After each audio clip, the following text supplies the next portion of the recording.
This morning, my original plan was to go to Rocky Mountain National Park, but just before I left, I checked the website and I found the Rocky Mountain National Park is closed or partially closed thanks to the US government shutdown. I believe right now all national parks in the US are partially closed or fully closed. Like Rocky Mountain National Park, it says it's still open to pedestrian or maybe bicycles, but no vehicles. The entrance is closed. So I changed my plan and I came to this Chautauqua Park in Boulder. It is a local park in Boulder. It is still very beautiful, especially after snow. Yesterday we had a snow, and it's always beautiful to come to this park after snow because the mountains, the huge gigantic rocks over there, it's called the Flatirons, which is a unique rock formation that you can see here in Chautauqua Park. It is all covered under the snow. It is gorgeous. It is beautiful. And it's so quiet, so peaceful this morning. Although there's no sunrise today because the weather is overcast. The sun is somewhere behind the clouds. I don't get any golden morning sunlight on the rocks. I was hoping for the sunlight on the rocks, but I didn't get that this morning. So instead of shoot wide angle, I actually used my Fuji 50 to 140mm on my Fuji X-T3. So I actually zoomed in quite a bit, and I was shooting at about 50mm. That's probably somewhere around the 75mm on full frame equivalent. It's beautiful. It's really nice.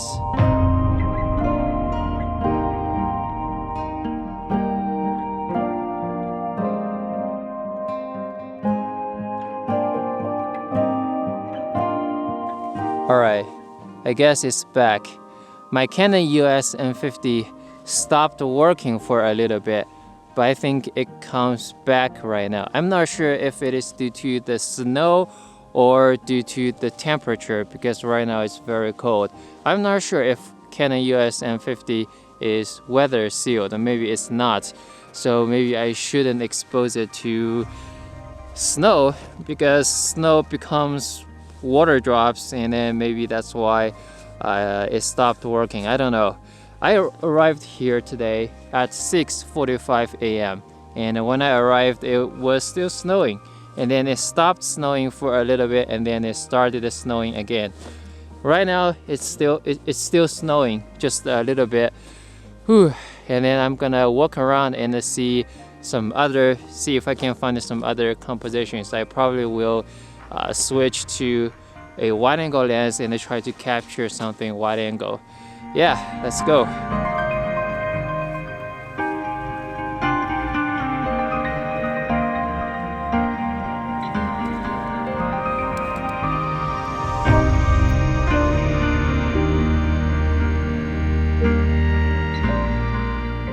Alright, I have set up my camera right here and ready to take a wide angle photo.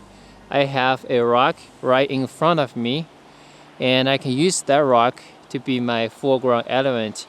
And I have the huge rocks, the Flatirons, in the background. And in the sky, I can see some clouds in the sky. So maybe in the post, I can bring down the highlights and I can add some drama into the sky. That's what I'm hoping for. And this is my first time shooting with the Nikon Z6. Like I mentioned earlier, my original plan was to take Nikon Z6 to Rocky Mountain National Park, but today I'm here in Chautauqua Park, and first experience with Nikon Z6. You know, I will talk about why I picked up Nikon Z6 a little bit later, but right now I'm shooting at ISO 100 because that's the lowest native ISO on Nikon Z6, and I am shooting with a 24-70 f4S lens for the Nikon Z mount. And currently I'm shooting about 28. I'm shooting at 28mm focal length. So that is still relatively wide angle, considering this is a full frame camera body, and I am using f11 to get the foreground and the background of both in focus. I focused on the rock, and then I first go to f4 and then focus on the rock, and then I go to f11 and I moved the focus point around and make sure I have both foreground and the background in focus, and then I captured the photo, and then I can review the photo. One thing I like about Nikon cameras is that you can zoom in really close to your focus point, and then you can move around to check focus, to check sharpness. You know, with Fuji cameras, you can only zoom into about 50%, but with Nikon, you can zoom into 100% or even closer. You can really check your focus and the sharpness. Yeah, but I will talk about why I picked up a Nikon Z6 just in a little bit. I'm gonna capture this photo right now.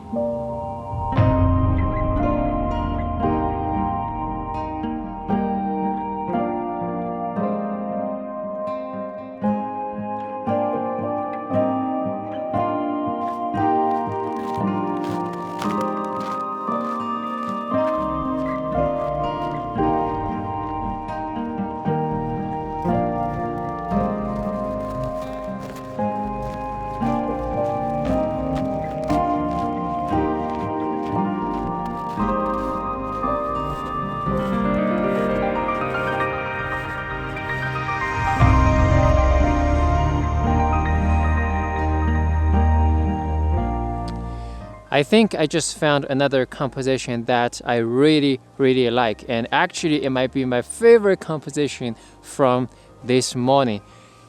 It's not very obvious, but when I was walking around the park, I saw this large big tree in the middle and surrounded by lots of smaller trees. So I set up my tripod, I set up my camera here, still with my Nikon Z6, and this time I am shooting at 24mm and aperture is f8. I focused on the large tree in the middle, and there are so many smaller trees surrounding the large tree. This photo, this composition is full of texture, and I don't know, I think I might convert this photo to black and white. I think this photo might work very well in black and white.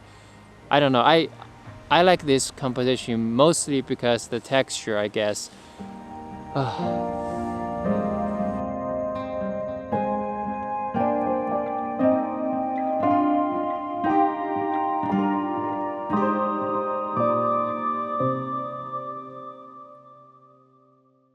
Alright guys, I am back home now, and let's talk a little bit about why I picked up a Nikon Z6. First of all, let me make it clear that I'm not looking for a camera to replace my Fuji X-T3. I'm looking for a second camera body. If you have watched my last Joshua Tree National Park vlog, then you know I mentioned that I want to have a second camera body. So sometimes I can shoot a wide-angle shot and a telephoto shot at the same time. So I think that would be more productive, more efficient. And for my second camera body, and I considered the Fuji X-H1 and the Fuji X-T3 before Nikon Z6. But the thing is, none of X-H1 or X-T3 can satisfy 100% of what I want. I want a larger grip compared to my Fuji X-T2. I want a larger grip. I do appreciate how small Fuji X-T2 is, how light Fuji X-T2 is. But I do want to have a larger grip for better ergonomics, for better handling. And also I would like to have IBIS, in-body image stabilization, because most of the time when I shoot in low light conditions such as sunrise or sunset, I put the camera on tripod. So for that shooting scenarios, I don't need IBIS. But sometimes after the sunrise, when the lighting condition is good enough, and sometimes I'm just too lazy to set up the tripod, I still do some shooting handheld. And in that shooting scenario, I think IBIS can help me get sharp photos. So Fuji X-H1 does provide a larger grip and it does provide IBIS. But the thing with Fuji X-H1 is it has the same sensor as my Fuji X-T3 and it has the same ISO, which means if you spend more than $1,000 on the camera body, you wouldn't get any better image quality or dynamic range. Especially right now you have Fuji X-T3 in the market. I don't think it's worth to spend that amount of money to buy Fuji X-H1.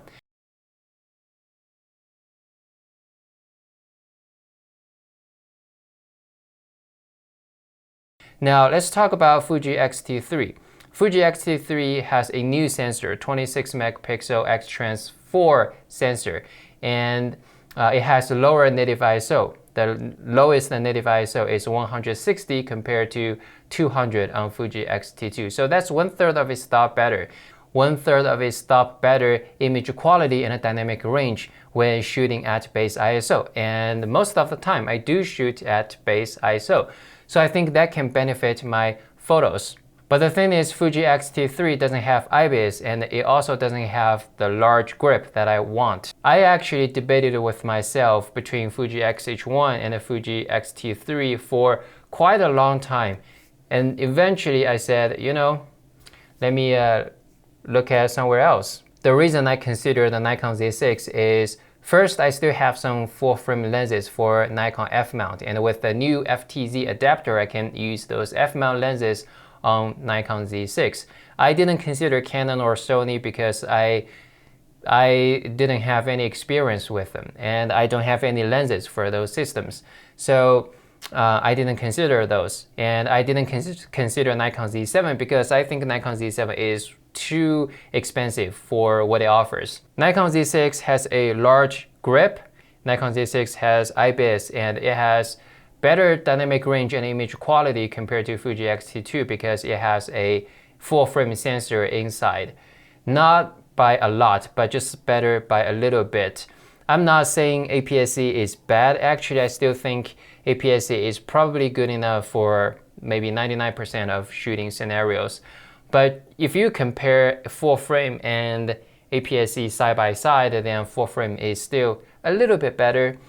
So yeah, so eventually I decided to go with Nikon Z6. Oh, another reason is Nikon Z6 itself is small enough, compact enough, and it is very light. And also the lens for Nikon Z6, I bought Nikon 24-70 f4s, the lens for the Z mount. The lens itself is also very compact and small. And then they just announced the new 14-30mm f4 lens, which is also very small and light. So with the Nikon full-frame mirrorless system, I can still have a lightweight, small, compact setup. So eventually, that's the reasons I eventually decided to go with a Nikon Z6. Well, yes, Nikon Z6 only has one card slot, but that's something I am willing to give it a try. With that being said, I haven't decided to fully commit to Nikon full-frame mirrorless system because I think Nikon full-frame mirrorless is still just getting started, and we will see how the entire system develops over time. Until then, I guess I am going to shoot with both Fuji and Nikon simultaneously.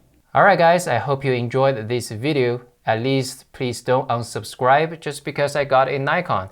If you are interested in Capture One 12, a raw file processing software, you can check out more information using this link, mcai.info/c1. There's more information and more links in the description below. And also, if you're interested in Aurora HDR 2019 or Luminar 3 with libraries, you can use the coupon code MING to save $10 during checkout. Alright guys, no matter what camera brands you shoot with, the most important thing is to enjoy photography, and I hope to see you next time.